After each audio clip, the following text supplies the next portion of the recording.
स्वागत है आपका फिर से एक नई वीडियो में। और ये है आपकी idea to business model unit number 3, जिसका नाम है द एंटरप्रेन्योर्स। तो इसमें हम देखेंगे कि एंटरप्रेन्योर्स कौन होते हैं, कैसे होते हैं, उनके बारे में जानेंगे। जैसा कि आप यूनिट 1 और यूनिट 2 में पढ़ते हुए आए हो कि एंटरप्रेन्योरशिप और इंटरप्राइज क्या होता है, तो वही चीज़ें यहाँ पे भी डिस्कस होने वाली हैं। तो चलिए स्टार्ट करते हैं बिना देरी के। पहला टॉपिक है एंटरप्रेन्योर। एंटरप्रेन्योर कौन होते हैं? Derive from French word entrepreneur. तो ये डेराइव हुआ है एंटरप्रेन्योर से, जो कि ये आपका फ्रेंच वर्ड है। और उस टाइम पे इसका मतलब था अंडरटेकर्स ऑफ रिस्क, मतलब जो लोग रिस्क लेते थे, जो लोग फाइट करते थे, उनके ऊपर ये बनाया गया था। अभी फिलहाल जो एडम स्मिथ हैं हमारे, उन्होंने कहा है कि entrepreneur is an individual who forms an organisation for commercial purpose. तो एंटरप्रेन्योर एक इंसान है, एक इंडिविजुअल है जो कि एक ऑर्गेनाइजेशन को फॉर्म करता है for commercial purpose. Third, a person who makes money by starting और running businesses, especially when this involves taking financial risk. तो ये एक डेफिनेशन है गूगल की, जो ये कहता है कि आप पर्सन हु मेक्स मनी, एक इंसान जो कि पैसा बनाता है एक बिजनेस को स्टार्ट करके और उसको चला करके, स्पेशली जिसमें फाइनेंशियल रिस्क इन्वॉल्व होता है कि पैसा डूब जाने की चांसेस होती है, तो वही होता है हमारा एंटरप्रेन्योर। एक लास्ट डेफिनेशन देखो, और ये बेस्ट डेफिनेशन होने वाली है क्योंकि मुझे लगती है। An entrepreneur is a person, एक इंसान है, विथ अ यूनिक आइडिया, एक यूनिक आइडिया से, who takes initiative of developing a new venture, जो कि एक नया साम्राज्य खड़ा करने की ताकत रखता है अपने यूनिक आइडिया से, और अरेंजेस ऑल द रिसोर्सेज, सारे रिसोर्सेज को कलेक्ट करता है, जैसे आपका रॉ मटेरियल हो गया, लैंड हो गया, लेबर हो गया, ठीक है, and is ready to bear all the risk, और सारे रिस्क को बियर करने के लिए रेडी होता है, and takes all the necessary decisions to provide products, और सारे नेसेसरी डिसीजंस लेता है कि कब कौन सा प्रोडक्ट बनेगा, कब क्या होने वाला है, कब हम कितना पैसा कहाँ पे लगाएंगे, and services that has value to the customer, और सर्विसेज जो कि वो प्रोवाइड करता है जो कि कस्टमर के लिए वैल्यूएबल होती है। ठीक है, अब बात करते हैं कैरेक्टरिस्टिक्स की। तो जो एक इंसान होता है जो कि एंटरप्रेन्योर होता है, उसके अंदर क्या क्या कैरेक्टरिस्टिक्स होती हैं। पहला, हाई डिग्री ऑफ कमिटमेंट। तो कमिटमेंट बहुत ज़रूरी है, क्योंकि कोई भी काम अगर कर रहे हो और कमिटमेंट नहीं है तो वो काम होने वाला नहीं है। ठीक है, तो हाई डिग्री ऑफ कमिटमेंट होती है कि जो काम ये करते हैं शिद्दत के साथ करते हैं। हाई एनर्जी लेवल, हमेशा चार्ज अप रहते हैं। अगर आप देखोगे, मैं 2-3 लोग का नाम लूंगा, जैसे कि विवेक बिंद्रा हैं और हिमेश मदान है। इन लोगों को देखोगे, मतलब हमेशा लगेगा, विवेक बिंद्रा को देख के लगता है कि बस भाई साहब उसके अंदर एनर्जी भरी है, सुबह सुबह उठता है 2-4 बोतल रेड बुल पी के चलाता है, मतलब बहुत ही एनर्जेटिक रहते हैं, हाई एनर्जी लेवल। फिर फोर साइटेडनेस, इसका मतलब है कि दूरदृष्टि होती है इनके पास, अभी का नहीं, वो अभी जो इन्वेस्टमेंट कर रहे हैं उसे 10 साल बाद देखेंगे कि क्या हमें इससे 10 साल बाद कितना रिटर्न मिलेगा। जैसे बड़े बड़े बिजनेसमैन हो गए, अडानी हो गए, गौतम अडानी हो गए, अंबानी जी हो गए, रतन टाटा हो गए, तो ये लोग अभी का नहीं सोचते, अभी का या फिर 10 दिन बाद का या 2 महीने बाद का, ये लोग डायरेक्ट सोचेंगे 5 साल बाद। जैसे अभी आप देखोगे, अभी पेट्रोल डीजल का दाम बढ़ रहा है, राइट, तो फ्यूचर क्या है? Electric vehicles. तो कुछ लोग जो उसमें इन्वेस्टमेंट कर रहे हैं वो फ्यूचर को देख रहे हैं, 5 साल बाद वो करोड़पति बनने का सपना देख रहे हैं। और जो अभी सोच रहे हैं कि यार अभी पेट्रोल का दाम बढ़ रहा है तो मैं ऐसी गाड़ी ले आऊं जो कम पेट्रोल में ज़्यादा आगे जाए, तो ये नहीं, बल्कि वो 5 साल का आगे का देख रहे हैं। ठीक है, फिर desire for responsibility.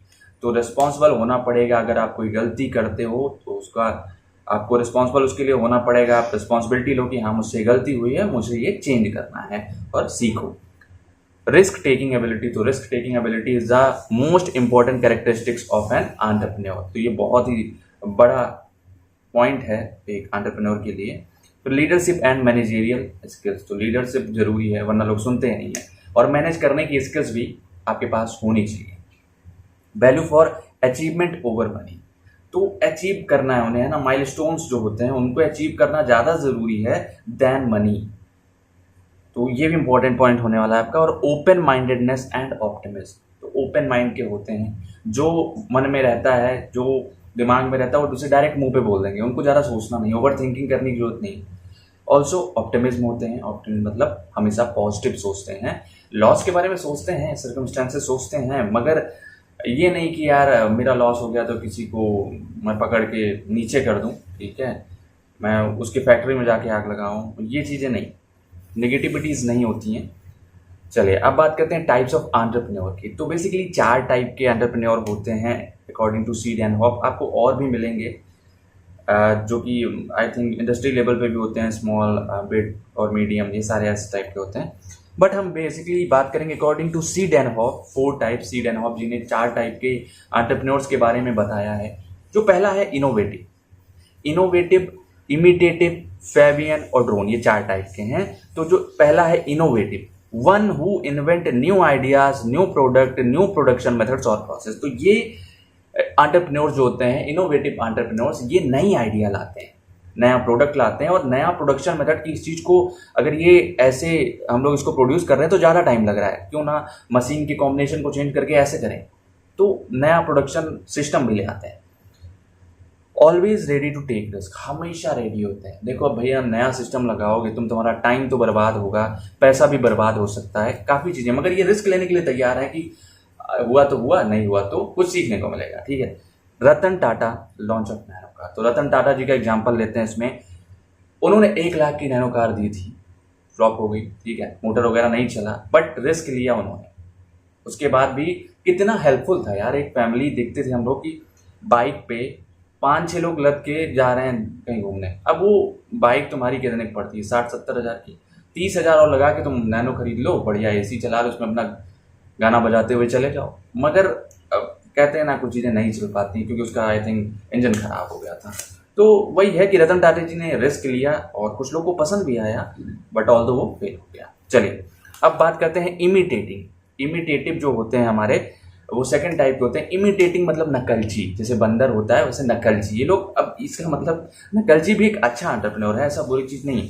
Copy the new inventions made by innovative entrepreneurs, तो ये नए नए इन्वेंशन जो कि हमारे इनोवेटिव भैया बनाते हैं, समझ लो उनके छोटे भैया हैं जिनको घर पे ही रहना है, कुछ करना नहीं है, तो इनके जो बड़े भैया बनाते हैं वो इसको कॉपी कर लेते हैं और उसको बेचते हैं। फिर क्या है, इमिटेट द टेक्नोलॉजी मेथड, तो ये लोग टेक्नोलॉजी हो गया, मेथड हो गया, प्रोसेस हो गया, प्रोडक्ट हो गया, सब कुछ कॉपी करने का दम रखते हैं। Found where there is a lack of resources, तो ये लोग वहाँ पाए जाते हैं जहाँ पे रिसोर्सेज की कमी होती है। जैसे कि आप इंडिया में देखोगे, या जैसे अब चाइना की बात करें तो देखो चाइनीज फ़ोन क्या कर रहे हैं आजकल, मतलब आपको आईफोन का डुप्लीकेट मिल जाएगा, है ना, आईफोन जैसा ही, जैसे टेक्नो स्पार्क है, आई डोंट नो इंडिया की कंपनी है नहीं, तो वो क्या कर रही है कि आपको आईफोन जैसा फील दे रही है, पीछे वैसे ही 2 कैमरे, एक फ्लैश लाइट, पूरा आईफोन का मॉडल, मतलब सस्ता आईफोन आपको दिलवा रहे हैं।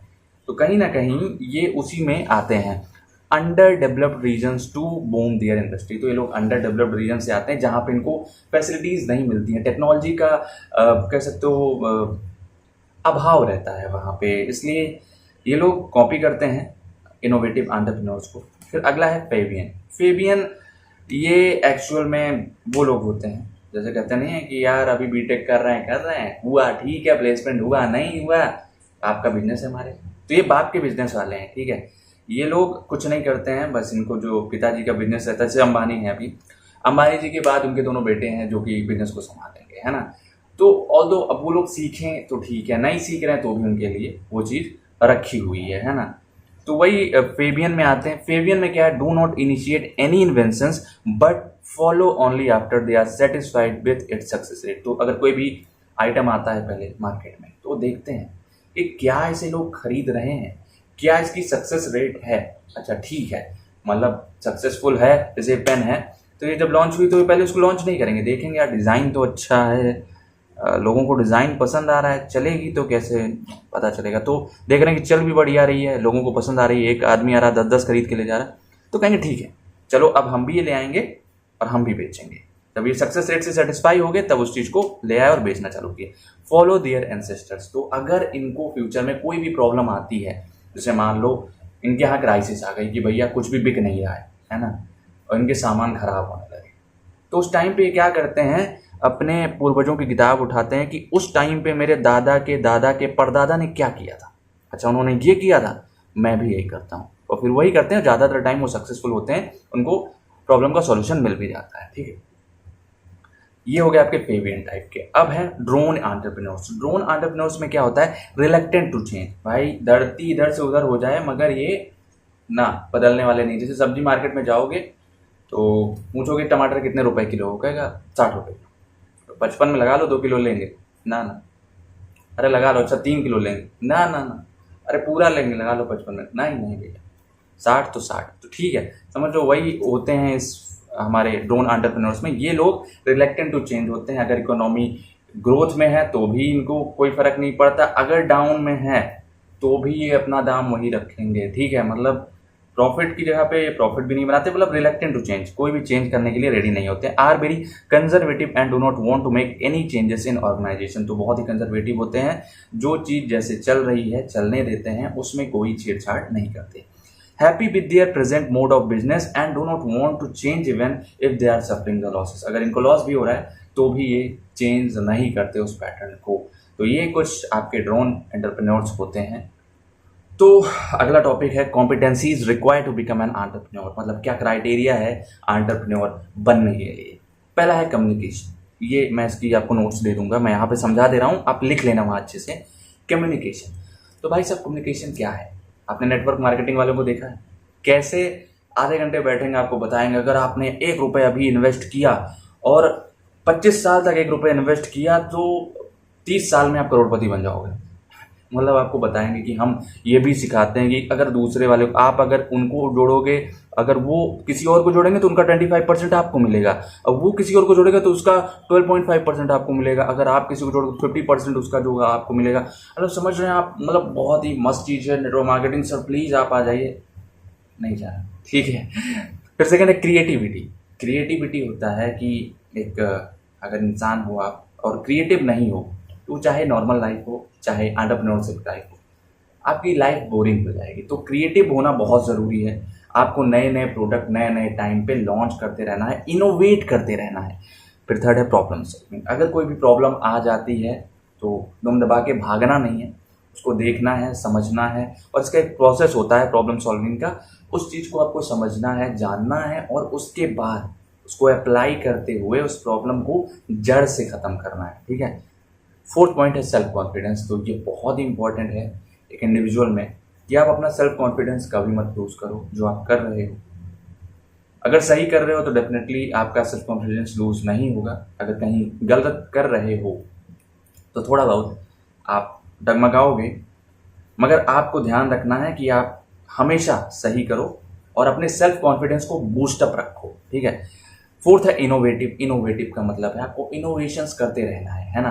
अब ये पेन है तो इसका और भी वर्जन आप ला सकते हो, यहाँ पे एक प्यारा सा कोट लिख सकते हो, या फिर जो इंसान इस चीज़ को खरीद रहा है दीपक, तो दीपक यहाँ पे लिखवा सकते हो, या इसकी कैप में लाइट, जैसे पायलट पेन में लाइट आती थी, लाइट दे दो भाई, रात में लाइट चली गई तो कैप निकाल के ऐसे करके लिख के पढ़ सकता है, ठीक है। तो इनोवेशंस आप करते रहो कि इंसान आपसे बोर ना हो। जैसे अब नोकिया ने नहीं किया इसलिए नोकिया ने नो किया, इसीलिए लोगों ने भी उसको नो किया, ठीक है।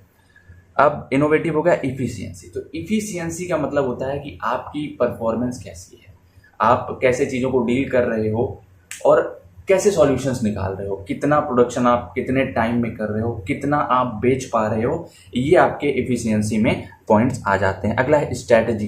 तो स्ट्रैटेजी बहुत इंपॉर्टेंट है, जैसे एक प्लान होता है वैसे एक स्ट्रैटेजी होनी चाहिए कि अब हम इस चीज़ को लॉन्च करेंगे, अब हम ये करेंगे, अब हम वो करेंगे, ठीक है। अगला पॉइंट है रिस्क मैनेजमेंट। तो रिस्क मैनेजमेंट आपको आना चाहिए कि अगर आपका 1 लाख रुपए कहीं डूब रहा है तो आप 50,000 जमा करके 50,000 इन्वेस्ट करके कम से कम 1,20,000 निकालो, है ना, कि प्रॉफिट में रहो। अगर प्रॉफिट में नहीं रह रहे हो तो 1 लाख निकालो, है ना। तो कहीं पे अगर आप लॉस कर रहे हो तो कहीं पे आप गेन करो, ठीक है। अगला पॉइंट है इंफॉर्मेशन मैनेजमेंट। तो इंफॉर्मेशन मैनेजमेंट का मतलब है कि हमेशा पढ़ते रहो, हमेशा न्यूज़ देखते रहो, हमेशा अपडेटेड रहो कि आप जो काम कर रहे हो उससे तो खास तौर से अपडेटेड रहो, बाकी और दुनिया में क्या हो रहा है वो भी आपको जानते रहना है। इंफॉर्मेशन मैनेजमेंट उसमें आता है। फिर फोर्थ पॉइंट है क्रिएटिव एंड डिज़ाइन थिंकिंग। ये एक प्रोसेस होता है जिसमें एक इंसान डिज़ाइन थिंकिंग करके प्रॉब्लम का सॉल्यूशन निकालता है। Design thinking is a creative problem solving process. तो मैंने प्रॉब्लम सॉल्विंग प्रोसेस ऊपर बताया था, तो वही तरीका है। देखो डिज़ाइन थिंकिंग एक क्रिएटिव प्रॉब्लम सॉल्विंग प्रोसेस होता है और इसमें एक इंसान डिज़ाइन थिंकिंग की मदद से प्रॉब्लम का सॉल्यूशन निकालता है। What's the human need behind a product, method, process, service. तो आपको कस्टमर, जैसे मैं हूँ, ठीक है, आप एक एंटरप्रेन्योर हो और मुझे एक पेन चाहिए। अब आपको सोचना है कि यार ये स्टूडेंट है, ये टीचर है, ये मतलब क्या है, आपको अच्छे से समझना है। उसके बाद अगर ये स्टूडेंट है तो इसे लिखने के लिए नीली पेन और काली पेन की ज़रूरत पड़ेगी। अगर ये टीचर है तो इसे रेड पेन की ज़रूरत पड़ेगी। ऐसे सोचना है। रेड पेन कौन वाली दें, मतलब जेल वाली दें या बाल पॉइंट पेन से काम चलेगा, इसका कौन सी इसके लिए कंफर्टेबल रहेगी, किसका ये पार्ट अच्छा है जो इसकी शर्ट में बहुत अच्छे से लग सकेगा। तो ये कुछ क्रिएटिव थिंकिंग के प्रोसेस है। मतलब आपको खुद सोचना है मगर कस्टमर की प्लेस पे जाके कि वो कैसा फील करेगा। अगर मैं एक टीचर हूँ, अगर मैं एक स्टूडेंट हूँ, तो जब मुझे पेन से लिखना होगा तो मैं इस टाइप का रबड़ दूंगा, क्योंकि ये जो है ना, ये कहीं ना कहीं हेल्प करता है होल्डिंग में, कंफर्ट में। तो वो सारी चीज़ें आपको सोचना है। After all, authentically understanding people and how to best serve them, sorry नहीं सही है, serve them is at the heart of every successful business. तो हमें लोगों को समझना है और उनको कैसे हम बेस्ट तरीके से सर्व कर सकते हैं, ये हर एक सक्सेसफुल बिजनेस के हार्ट में होता है ना। वो अपने दिल में रखना, दिल की बात है उनके कि वो इस चीज़ को करना चाहते हैं कि उनका कस्टमर जो है हमेशा खुश रहे। Design thinking process allows you to see your business through the eyes of customer. ठीक है, आपके बिजनेस को देखने का नज़रिया देती है कि आपका बिजनेस, अगर आप जो है कस्टमर की जगह पे खड़े हो तो आप अपने उस बिजनेसमैन को कैसे देखोगे, है ना। तो सारी चीज़ें आती हैं। ये डिज़ाइन थिंकिंग प्रोसेस होते हैं, इनको आपको याद करना है और इसकी नोट्स भी मैं प्रोवाइड कर दूंगा, थोड़ा थोड़ा पढ़ लेना, बाकी आप समझ जाओगे। देखो, ऑब्जर्व एंड एम्पैथाइज। एम्पैथाइज का मतलब सीधा सीधा वही कि आपको कस्टमर की जगह पे जाके देखना है कि कोई प्रॉब्लम आ गई, ठीक है, अगर कोई प्रॉब्लम आ गई, अगर ये पेन खराब हो गई बीच एग्ज़ाम में, तो क्या होगा। आपको ये चीज़ सोचना है, अगर मैं बैठा हूँ एग्जामिनेशन हॉल में और मेरी ये पेन ख़त्म होगी, मेरे पास और कोई पेन भी नहीं है, तो मुझे कैसा फील होगा, मुझे कैसा अनुभव होगा। तो इस तरीके से अगर आप एम्पैथाइज करोगे, देखोगे, लोगों को समझोगे, जानोगे, तो आप डेफिनेटली एक अच्छा सॉल्यूशन निकालोगे। ठीक है, ये पहला पॉइंट होता है कि लोगों को देखना है, उनकी प्रॉब्लम को खुद जाके समझना है, उनकी जगह पे बैठ के समझना है, उनके दुख दर्द पीड़ा को समझना है। Define the problem. फिर प्रॉब्लम अगर आपको पता चल गई कि अच्छा ये है कि इसकी पेन अगर बीच में ख़राब हो जाएगी तो क्या होगा। अब आपने सोचा कि अच्छा ये पेन ख़राब होगी तो क्यों ख़राब हो सकती है, सारे आपने निकाला कि ये पेन ख़राब ना हो। ठीक है, उसके बाद डिफाइन किया आपने प्रॉब्लम, फिर आइडिएट सॉल्यूशंस। आपको एक सॉल्यूशन नहीं, आपको और सोचना है, अगर ये पेन ख़राब हुई तो कहाँ से हो सकती है। मान लो इसका ये पोर्शन, बैक वाला पोर्शन गिर गया, या मान लो ये रबड़ वाला पोर्शन कट के गिर गया, या फिर कैप का ये पोर्शन उड़ गया। तो सारे प्रॉब्लम्स को समझना है, उसके बाद अलग अलग सॉल्यूशन निकालने हैं। एक सॉल्यूशन निकाले कि अच्छा हम ये कर देंगे, बात कर नहीं, अगर ये हो गया तो क्या होगा, अगर ये भी फेल हो गया तो हम क्या करें। ठीक है, तो आपको डिफरेंट सॉल्यूशंस निकालने हैं, आइडिएट सॉल्यूशंस, आपको सॉल्यूशंस निकालने हैं।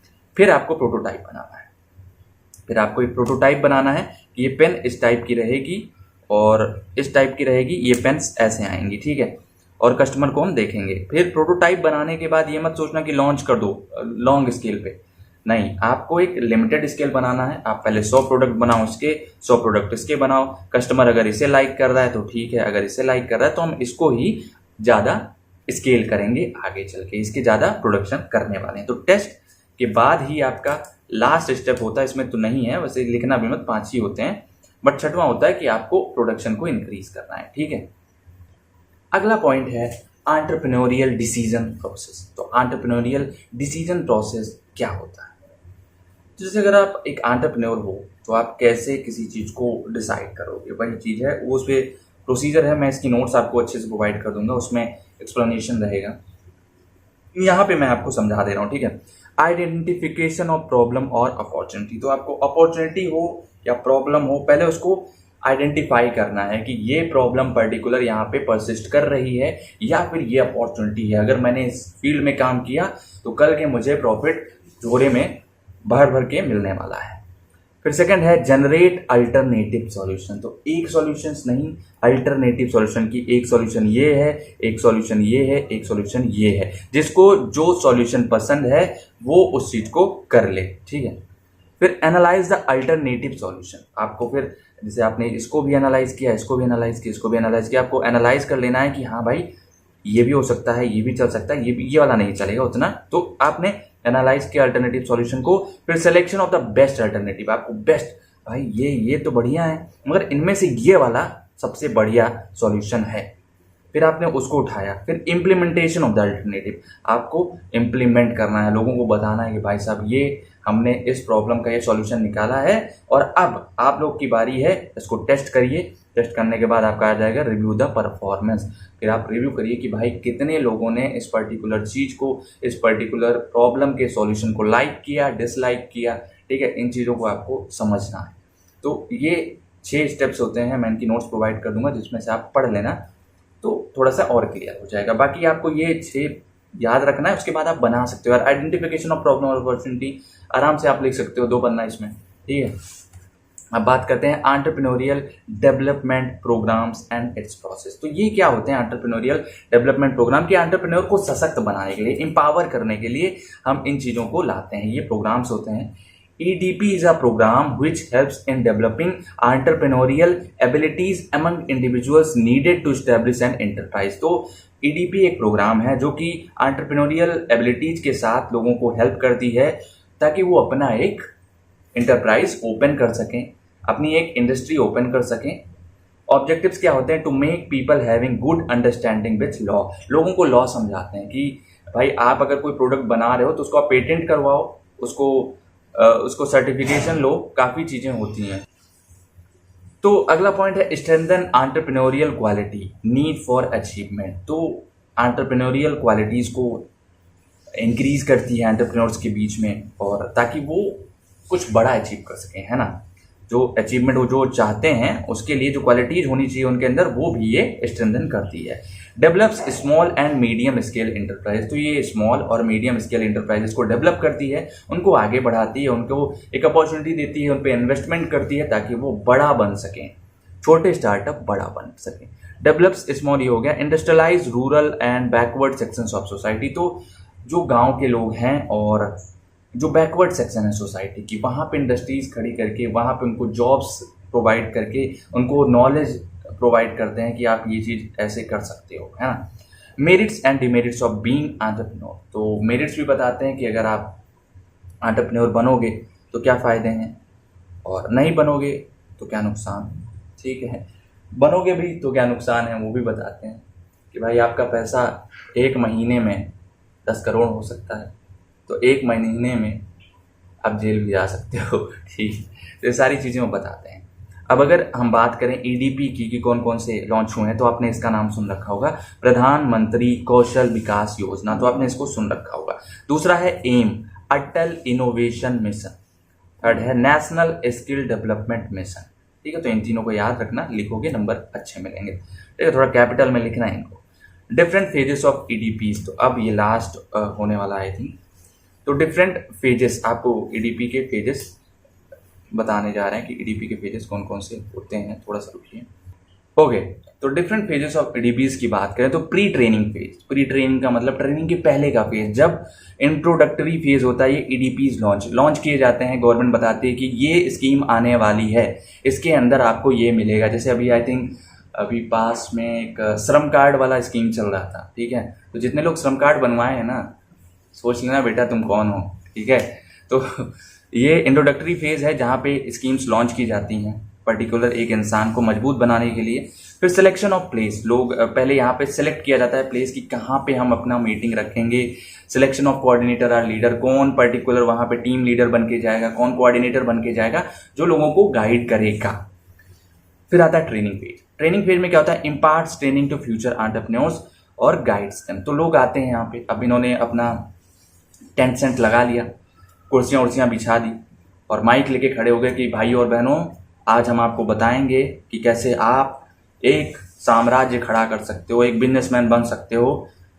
तो वहाँ पे ये लोग जो फ्यूचर एंटरप्रेन्योर्स बैठे होते हैं कुर्सियों पे, उनको बताते हैं कि ये चीज़ ऐसे करनी चाहिए, कम्युनिकेशन कहाँ इंपॉर्टेंट है, वो सारी चीज़ें देते हैं इनको गाइड करते हैं। अगर कोई बिजनेस कर रहा है तो वहाँ उनको गाइड वाइड भी करते हैं। ड्यूरेशन क्या होता है? 4 से 6 वीक्स। तो 4 वीक से लेके मतलब 28 दिन से लेकर के 42 दिन तक का कोर्स होता है, जिसमें इन लोग को ये बताया जाता है। Objective, training input, centre of focus, तो इन सब चीज़ों के ऊपर इन पे बात होती है और साथ ही साथ इनको सॉल्यूशन दिया जाता है। फिर पोस्ट ट्रेनिंग फेज, मतलब ट्रेनिंग खत्म हो गई तो जो इंडिविजुअल इन चीज़ों को पास कर पाते हैं, जो ट्रेनिंग को मतलब कंप्लीट करके आते हैं, phase of follow up assistant. ठीक है, तो ये फॉलो अप असिस्टेंट का फेज होता है। Individuals who completed programme successfully are provided post training assistant. तो जो लोग इसी चीज़ को कंप्लीट कर पाते हैं उन्हीं को ही पोस्ट ट्रेनिंग असिस्टेंट दिया जाता है। अगला पॉइंट है हमारा 7th, जो कि है इवैल्यूएशन ऑफ ईडीपी। अब आपने ईडीपी लगाया, मगर आप देखो ना एक्चुअल में कि ईडीपी से फायदा हो रहा है क्या, है ना? ऐसा तो नहीं है कोई तीसरा पर्सन सारे पैसे खा जा रहा है।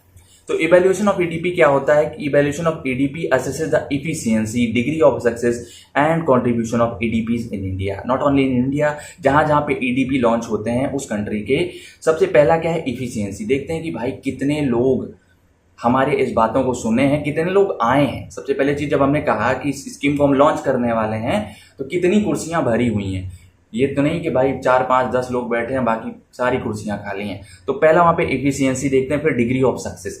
डिग्री ऑफ सक्सेस भी भाई हमारी बातों को सुन के कितने लोगों ने एक्चुअल में बिजनेस स्टार्ट किया, कितने लोगों ने एक्चुअल में स्टार्टअप शुरू किया। फिर and contribution of EDPs in India, तो कंट्रीब्यूट कितना कर पाया है ईडीपी लोगों की लाइफ में। It was observed 1 out of 4 trainees actually started his or her enterprise after undergoing EDT। तो एक सर्वे किया गया, रिसर्च किया गया, तो उसमें पाया गया कि भाई जो 4 लोग बैठे थे उनमें से एक इंसान ने अपना स्टार्टअप शुरू किया है। मतलब अच्छा खासा सक्सेस रेट था। ओके, तो इवैल्यूएशन में यही आता है कि आपको बताना है कि ईडीपी के क्या आउटकम रहे हैं, क्या सक्सेस रहे हैं, क्या फेलियर रहे हैं। तो आप इसको बड़ा करके भी लिख सकते हो, वैसे छोटे में ही आएगा। ठीक है, अब बात करते हैं 8वें पॉइंट की, जो कि है एंटरप्रेन्योरशिप डेवलपमेंट ट्रेनिंग। सो अब बात करते हैं हम कि एंटरप्रेन्योरशिप डेवलपमेंट ट्रेनिंग क्या होती है। Training aimed at developing entrepreneurial competence in potential individuals is called entrepreneurship development training। तो ये वो ट्रेनिंग होती है जो एंटरप्रेन्योर्स में, जैसे प्रोग्राम्स होते हैं डिक्टो वही ट्रेनिंग्स होती हैं, जो पेजेस होते हैं आप उस चीज़ को यहाँ पे लिख सकते हो, नंबर मिलेंगे। ठीक है, तो एंटरप्रेन्योरशिप डेवलपमेंट ट्रेनिंग में वही चीज़ें आती हैं कि लोगों को कैसे एंटरप्रेन्योर बनाना है, उनके अंदर कैसे एंटरप्रेन्योरियल कॉम्पिटेंस को इन्हेंस करना है, उनको इन्वर्ट करना है। ठीक है, उनके अंदर इनहेरिट करना है, यू कैन से कि इम्पार्ट करना है, यार थोड़ा बहुत गायब हो जाता दिमाग से, ताकि वो एक अच्छे एंटरप्रेन्योर्स बने। ऑब्जेक्टिव्स क्या होते हैं? To encourage the spirit of self employment among entrepreneurs and develop small and medium enterprises. तो इसका ऑब्जेक्टिव देख लो, पूरा समझ जाओगे इसको। पहला है इनकरेज करता है सेल्फ एम्प्लॉयमेंट को, कि लोग अपने आप को एम्प्लॉय करें खुद। ठीक है, मतलब खुद को ना खरीदें लोग। Among entrepreneurs and develop small and medium enterprise, तो छोटे और मीडियम एंटरप्राइजेस को भी बढ़ावा देता है, उनको उन पे इन्वेस्ट करता है, उनको आगे बढ़ने के लिए सारी चीज़ें प्रोवाइड करता है। To encourage new venture establishment and expansion of existing ones in rural areas, तो नए नए वेंचर्स को इस्टेब्लिश करता है। साथ ही जो पहले से पुराने वेंचर्स है जो लिमिटेड एरियाज में हैं उनको आइडिया देते हैं कि आप अपने आप को एक्सपैंड करिए, इतना इन्वेस्टमेंट लगेगा और आप इतना मतलब एक्सपैंड कर जाएंगे और इतनी सेल्स होगी आपकी। तो इसमें भी बहुत बड़ा हाथ रहता है, खासतौर से रूरल एरियाज में। कहते हैं वहाँ एक्सपेंड करिए, वहाँ पे अभी सोर्सेस कम हैं, लोग ज़्यादा आपकी तरफ आएंगे। अगला है to enable entrepreneurs to define और रीडिफाइन देयर बिजनेस ऑब्जेक्टिव। तो उनके जो बिजनेस ऑब्जेक्टिव है कि भाई मुझे 10 साल में 10 करोड़ कमाने हैं, उसको वो चेंज करता है कि आप भाई बिजनेस से इतना ही नहीं और सोचो, है ना, कि आप 10 साल में 100 करोड़ कमा सकते हो। साथ ही साथ आप ये मत सोचो कि हमारा माल यहीं तक जाएगा, हम यहाँ तक बेचेंगे अपने चीज़ों को, अपने प्रोडक्ट्स को, बल्कि सोचो कि आप कैसे एक्सपैंड करने वाले हो, कैसे दूसरे स्टेट में जाने वाले हो, कैसे दूसरे कंट्री में जाने वाले हो। तो उनके बिजनेस ऑब्जेक्टिव को रीडिफाइन करता है। फिर अगला है to make them ready for unforeseen threats and risk associated with business. तो उनको ये भी बताता है कि भाई आपको फ्यूचर में ये प्रॉब्लम आएगी क्योंकि आप ये चीज़ गलत तरीके से कर रहे हो, है ना, आप इस प्रोडक्ट में गंदा मटेरियल यूज कर रहे हो, चीप मटेरियल यूज कर रहे हो। आगे फ्यूचर में ये जब फेल होगा तो ये नहीं आप फेल हो गए, आपकी ब्रांड फेल होगी, है ना। तो उनको ये भी बताता है कि आगे चल के आपको जो रिस्क हो सकते हैं, ये गलत कदम उठाने पे साथ ही साथ उनको इन्वेस्टर्स के बारे में बताता है कि आप देखो इन्वेस्टमेंट ऐसे होती है, अब किसी गलत दलाल के चक्कर में मत फंस जाना, ठीक है। और जो जो प्रॉब्लम्स होती हैं उनको फ्यूचर में हो सकती हैं बिजनेस से रिलेटेड, उनको भी बताता है अच्छे से। फैसिलिटेट स्ट्रैटेजिक डिसीजन मेकिंग, तो उनको स्ट्रैटेजिक प्लान देता है कि कैसे स्ट्रैटेजी से डिसीजन बना सकते हैं और अपने बिजनेस को एक्सपैंड कर सकते हैं, बिजनेस को एग्जीक्यूट कर सकते हैं। कम्युनिकेशन स्किल्स ये बहुत इंपॉर्टेंट स्किल्स हैं, तो ये भी उनको बताता है कि अपने कस्टमर से कैसे बात करना है, वो आना चाहिए। ये नहीं कि अगर वो बोल रहा है भैया, कभी बोल रहा है कि आज उधार दे दो, तो आप बोलो उधार नहीं, उधार में वो बोर्ड लगा देते हैं ना कि उधार मांग के कृपया अपनी बेइज्जती ना करें या हमें शर्मिंदा ना करें। तो ऐसा नहीं है, एक्चुअल में अगर कोई आपका रेगुलर कस्टमर है तो आप उसे उधार दे सकते हो, है ना, क्योंकि वो फिर एक कस्टमर और शॉपकीपर का रिलेशन अच्छा करेगा कभी कभार। अब ये नहीं कि भाई आपको मैंने कहा कि आप उधार दे सकते हो, पता चले भाई भिखारी आ रहा है वो भी मांग रहा है, आप उसको उधार दे दिए, वो आया तो उधार मांग रहा है, लाइन लगी हुई उधारों की, तो वो भी नहीं, आप तब भी डूब जाओगे। कहाँ कहाँ पे कम्युनिकेशन स्किल्स यूज हो सकती हैं पर्टिकुलर आपको रिलेशन। जैसे एक कहानी थी, एक बार क्या होता है, मैं आपको छोटी सुना देता हूँ, मतलब चल जाएगा। क्या होता है, एक कस्टमर जाता है एक जूता खरीदने जाता है, तो शॉपकीपर बताता है सर 1500 रुपये कॉस्ट है इसका। तो उसने कहा ठीक है, मेरे पास तो यार बस 1000 रुपये है और मुझे पहनना है, ऐसे मतलब अगर आप दे देते तो अच्छा रहता, मैं आपको 500 रुपये कल ला के दे दूँगा। तो जो शॉपकीपर था उसने दिमाग लगाया, उसने क्या किया, एक शूज़ 5 नंबर का दे दिया, एक शूज़ 6 नंबर का दे दिया उसी में रख के। अब अगले दिन वो आया उसे बताने की सर आपने ये कर दिया, ये लीजिए 500 रुपये और आप हमारा शूज़, मतलब सही से, मतलब शूज़ का ये आपने एक गलत दे दिया था। तो भाई उसने शूज़ दे दिया और इसने उसको पैसा दे दिया। तो मतलब अब देखो, उसने उधार भी कर लिया, साथ ही साथ उधार नहीं भी किया। तो दिमाग लगा के आपको उधार करना है, ठीक है।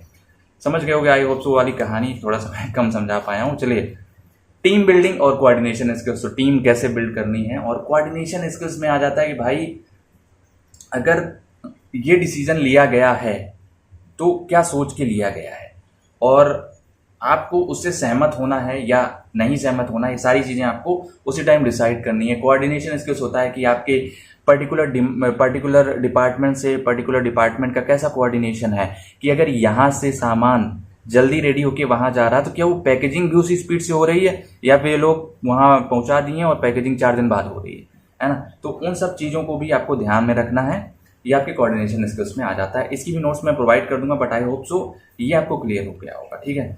मेथड्स में बात करें तो ये भाई कैसे होती है एंटरप्रेन्योरशिप डेवलपमेंट ट्रेनिंग, तो लेक्चर मेथड हो जाता है, लिख करके भी बताया जाता है लोगों को, या फिर इंडिविजुअल इंस्ट्रक्शन, एक एक लोग को काउंसलिंग टाइप का बुला करके उनको समझाते हैं भाई आप ये करो वो करो, ऐसे करो अपना बिजनेस तो आप सक्सेस पाओगे। साथ ही साथ मीटिंग होती है, वो अब चाहे गूगल पे हो चाहे जूम पे हो, है ना, गूगल मीट पे हो चाहे जूम मीटिंग पे हो, कहीं ना कहीं आपकी मीटिंग होती है और वहाँ से आपको सिखाया जाता है कि आप कैसे इस चीज़ को कर सकते हो। फिर कॉन्फ्रेंस होती है, कॉन्फ्रेंसेस भी होते हैं, तो ये सारे मेथड्स हो जाते हैं जैसे इस ट्रेनिंग को पार्ट किया जाता है इंडिविजुअल्स में। बस इतना ही है इस यूनिट में। आई होप सो वीडियो पसंद आई होगी। अगर वीडियो पसंद आई है तो लाइक, और अगर थोड़ा सा और ज़्यादा पसंद आई है तो शेयर करिएगा, और बहुत ज़्यादा पसंद आई है तो चैनल सब्सक्राइब करने के साथ साथ कमेंट सेक्शन में आपको बताना है कि कितना पसंद आई है, ठीक है।